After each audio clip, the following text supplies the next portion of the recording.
All right, so you're moving to New York City. Huge congrats. Yeah. But between you and me, while the city's buzzing with excitement actually moving here, let's just say it's infamous for a reason. 100%. Picture this, Yeah. okay? You're stuck on a cramped street, moving van, bursting at the seams with boxes, and you're trying to, like, squeeze that vintage armoire, the one you just had to have, Right. through a door clearly not designed for anything except maybe Yeah. like a studio apartment-sized yoga mat. Nightmare fuel. Like, Absolutely. And it's not even just about, actually getting to your new place. It's the how. The how that really trips people up. Those narrow hallways, the walk-ups, alternate side parking. oh, don't even get me started on alternate side parking. It's a whole thing. NYC moving is like a strategic dance, not a sprint. That's what we're diving into. Moving in NYC, the Ultimate Guide 2025 today. Yes, from NYC Pathway. It's got all these insider tips, like actually helpful stuff to make your move smoother than a perfectly hailed cab ride, which, let's be real. A rarity in itself these days. Exactly. Okay, so let's talk street smarts for a sec, because even getting the moving van close to the building seems like half the battle. The article mentioned something about parking permits, right? Oh, yeah, big time. They emphasize temporary no parking permits, which, if you don't want to be that neighbor, you need these. Imagine you're all set to unload and you realize you're blocking everyone in because, oops, no permit. Oof, yeah, not a good look. The author actually shared this story, right, about being stuck for 2 hours because of this exact mistake. 2 hours? No way. Talk about a moving day meltdown. See, this is why we need this deep dive. Okay, so I am convinced. Tell me everything. How hard is it to get one of these magical permits? Thankfully, not actual wizardry. You'll be relieved to hear. You apply through the NYC Department of Transportation, either online or in person at one of their centers. But, and this is key, don't wait until the last minute. Oh, really? Yeah, aim for at least a week in advance, especially because, boroughs, they have their own quirks sometimes. Oh, so it's not even like a one-size-fits-all permit situation. Nope, not at all. Like, in Manhattan, for example, you might need to be extra strategic about the time frame just because, sheer volume of requests. Ah, makes sense. Always, always double-check the NYC DOT website just in case for any borough-specific details. A little planning goes a long way, especially in this city. Noted. Okay, let's talk about those infamous walk-ups for a minute. Because finding an amazing pre-war apartment only to realize, oh, wait, it's 5 flights up, feels like a rite of passage in this city. Oh, it totally is. It's all fun and games until you're the one lugging the sofa up those narrow staircases, right? Right. But the article had some really good advice on this, actually. And it boils down to this. Work smarter, not harder. I like that. It's not about brute strength, So you mentioned like hand trucks and furniture sliders and those shoulder dolly things, which, I'll be honest, always seemed a little intimidating to me. They do. They look like something out of a superhero movie. Right. But trust me, especially on those steep, narrow stairs, those shoulder dollies, lifesavers, seriously. And sliders, lifesavers, especially in these older buildings where, doorways, hallways, notoriously tiny. Yeah. Helps prevent damage to the building and to your stuff. Win-win. Very good point. Very good point. I once tried to move a bookcase without sliders, and let's just say it left a mark. On the door frame and on my pride. We've all been there. Yeah. But even a small investment in the right tools can save you from a major headache down the road. Literally. Okay, so we've covered those, charming walk-ups. But what if you've managed to snag a place in one of those sleek high-rises? Are we talking smooth sailing from there? You would think so, right? Like luxury building, luxury move. Right. But even luxury living has its own set of moving hurdles. Oh, really? It's not just about fitting your furniture through the door anymore, It's about navigating the building's rules, and then there's the potential hidden costs. Oh, right. The article mentioned something about reserving the service elevator. Yes. And this is crucial. Some buildings, especially high-rises, they make you book it weeks in advance. Oh, wow. And there might even be fees, like to use the elevator, the loading dock, even just for moving in on a weekend sometimes. Always, always, always check with the building management beforehand, just so there are no surprises, no extra charges you weren't expecting. So even moving into a luxury building comes with, like, a luxury price tag. Good to know. 100%, 100%. The key takeaway here is whether you're, scaling those walk-up stairs or navigating a high-rises rulebook, preparation is key.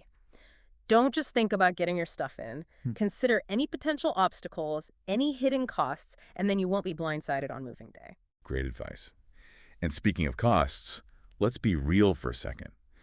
Moving in NYC, it can feel like a luxury experience in itself, especially for your wallet. Which brings us to that age-old question. Yeah. To DIY or not to DIY? Okay. Okay, so we've laid out the NYC moving battleground, but now for the million-dollar question, or should I say the potentially $1,000 question, to DIY or call in the professionals. Yeah, that's the big decision, isn't it? It is. And it's not as simple as just being like, which one is cheaper? Because DIY moving, it comes with its own set of hidden costs that can really, Oh, yeah. sneak up on you. Tell me about it. The article did a good job, though, of outlining the pros and cons of each way to go, like even giving some cost estimates to think about. Look, those are really just ballpark figures. You know what I mean? Like, your actual expenses are going to depend on, like, how much stuff are you actually moving? Right. How far are you moving? Are we talking like a short hop across boroughs, or are we talking a whole other state? Right. You know? And then on top of that, even seasonality can, like, throw a wrench in things. Yeah, the article really hammered home that, like, moving during peak season, end of the month, the summer months, it's like you're basically just, like, volunteering for a price hike. It makes sense, though, right? High demand, very limited supply. Right. And everybody and their mother is trying to book a moving van, get those movers. It's true. You're much more likely to find a better deal Yeah. with moving companies during those, like, shoulder seasons. Right. Spring and fall. Makes sense. Plus, also, you're way more likely to have, like, bearable weather. Because battling, you know, a blizzard or, like, sweltering heat when you're carrying boxes up and down. Ugh. Yeah, no thank you. Not the vibe. Not how I want to start my new life. Exactly. Okay, I'm sold on avoiding peak season for sure. But back to this DIY versus pro dilemma. Okay. What are some things that, like, people maybe don't really factor in when they're, you know, tempted by that DIY price tag? Okay, so first of all, DIY, it might seem cheaper at first on paper, but it is so labor intensive. Oh, it's so true. Like, are you really prepared to be hauling boxes up and down stairs, navigating traffic, fighting for parking? In the New York City heat, potentially. Exactly. Yeah. And let's not forget, also, the cost of packing supplies. You know, that's so true. Like, it's easy to spend $100, $200 just on boxes and tape. Bubble wrap. And bubble wrap. So much bubble wrap. Exactly. And then you've got to factor in, like, the whole bribing your friends with pizza and beer situation. Right. Which, let's be honest. Which is a real expense. It is a real expense. Those hidden costs add up fast. They do. They do. So even if you're on a tight budget, there are times when, honestly, hiring professionals is just going to make more financial sense. Right. In the long run. Totally. Right. Like, if you have a ton of heavy furniture, or if you're moving to, like, the 5th floor of a walk-up. Exactly. Or if you're moving long distances or dealing with those, like, tight squeezes we were talking about. Yeah. Sometimes the peace of mind and the time saved are worth every penny. It's true. And also, they're professionals. Like, that's what they do. They know how to handle your stuff with care. Yes. Navigate those tight New York City spaces. Yes. They've got the tools. They've got the experience. It's their job. Exactly. It's an investment that can save you from, like, potential damage. Totally. Injuries, stress. Oh, my gosh, 100%. The stress alone. The worst. I learned that the hard way. Yeah. I tried to move a giant antique mirror with a couple of friends. Let's just say it involved a very near miss with a stairwell and then, like, a frantic scramble for the super glue. Oh, my God. It was not good. I've been there. Yeah. Not fun. Not fun. So, you know, sometimes the professional help is worth its weight in, like, bubble wrap. It really is. And peace of mind. 100%. Okay, now, while we're on the topic of, like, strategy and stuff. Yeah. The article had a really good point about, like, the timing of your move. Yeah. And not even just in terms of, like, avoiding peak season and stuff. Right.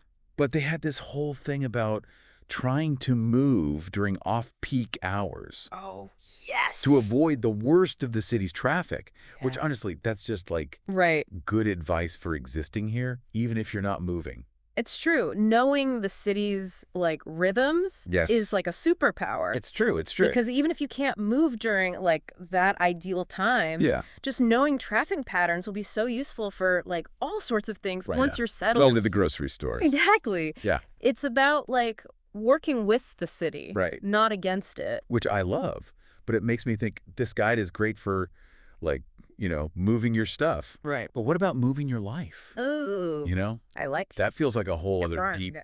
dive in itself because it is, right? Like moving to a new city, especially one is, let's be honest, vibrant and kind of chaotic as New York. It's about so much more than just changing your Oh, address. it's 100% more It's like finding your groove, your people, your spot your spot amidst all amidst the the craziness. hustle and bustle. Yes. Yeah, and while that can be super exciting, it can also be like a lot, Oh, totally a overwhelming. little overwhelming, especially if you're not like sort of Prepared. prepared for it. Yeah. Yeah. So what if instead of just letting the city kind of like sweep you up and all of that, Yeah. you could be a little more proactive about like crafting that new normal? Okay, I like where you're going with this. So, like, what are we thinking here? Giving everybody we meet a map to our favorite pizza place. I mean, that's not a bad idea, not Right. the worst idea. They got to spread the pizza. Exactly. But imagine this, right? Like, even before you are knee-deep in moving boxes, Okay. you start to explore your new neighborhood, but with this eye for, like, Yeah. your own routines. Well, I like that. So, like, find that local coffee shop. Yes. That's going to be your haven. From unpacking. Come unpacking from the chaos. So true. You know? Yes, 100%. I love that. Like, it's almost like you're laying the groundwork Yes. for your new life. Yeah. One One cup at a time.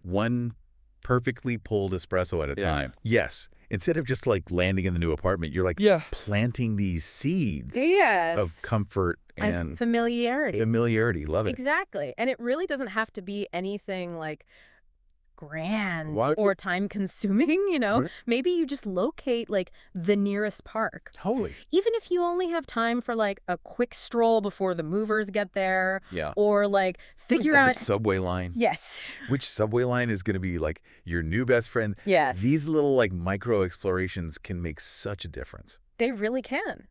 It's like you're telling your brain, "Hey, new place, not the enemy." Potentially full of favorite spots. Exactly. Yes, I'm here for it. I'm all about that.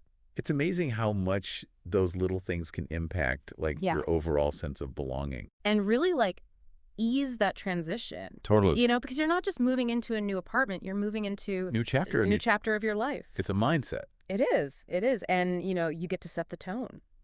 I love that. And, so much of like the stress of moving Yeah. does come from that like unknown. 100%. Yeah. And so it's like by taking that little bit of time to just familiarize yourself, even a little bit, Yeah.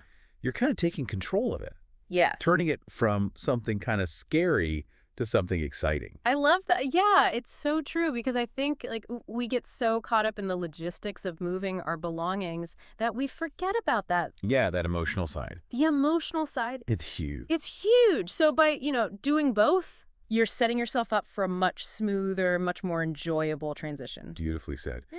And who knows, that little coffee shop that you scout out pre-move Yeah. might become your new Right. go-to spot Your little haven. for whatever. Okay. Brainstorming your next big idea, meeting your new best friend, Yeah. having that only in New York Yes. encounter that you're telling stories about Yeah. for years to come. It's those little moments, right? Yeah. Those little connections, those little experiences That will wait. that make this city so Magical. magical. It's true. It really is. So as we wrap up our deep dive into, conquering your New York City move, remember this. Okay. It's not just about getting your stuff from point A to point B. It's about approaching this whole experience with a sense of, I don't know, adventure. Adventure. A little bit of strategy and a whole lot of that New York City spirit. Well said. I love that. Embrace the chaos, find your rhythm, and most importantly, enjoy the ride. The city is full of surprises. It really is. And your next adventure starts now. Love it.